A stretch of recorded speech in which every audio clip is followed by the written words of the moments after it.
বিসমিল্লাহি ওয়াসসালাতু ওয়াসসালামু আলা রাসূলিল্লাহি ওয়া বাদ। জীবন ঘনিষ্ঠ একটি প্রশ্ন, সেটা হলো রমজান মাসে স্ত্রীর সহবাস করা যাবে কি না। রমজান মাসে স্ত্রীর সহবাস করা যাবে, তবে রোজা অবস্থায় না। রোজা কাকে বলে? রোজার সংজ্ঞাটা যদি আমরা শুনি তাহলে আমাদের কাছে জিনিসটা স্পষ্ট হয়ে যাবে। আস-সাওমু হুয়াল ইমসাকু আনিল আকলি ওয়া শুরবি ওয়াল বিআলি মিন তুলুইল ফাজরি ইলা গুরুবিশ শামস। অর্থাৎ রোজা হলো, সওম হলো, সে পানাহার থেকে বিরত থাকবে, খাবার থেকে বিরত থাকবে, স্ত্রী সহবাস থেকে বিরত থাকবে। কতক্ষণ পর্যন্ত?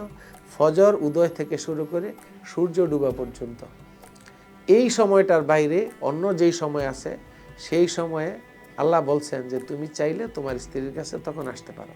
অর্থাৎ সূর্য ডুবার পর থেকে নিয়ে সূর্য আবার সুবহে সাদেক শুরু হওয়া পর্যন্ত এই সময়ের মধ্যে স্ত্রী সহবাস করতে পারবে এবং স্ত্রীর সাথে হাস্যরস করতে পারবে, সকল কিছু করতে পারবে।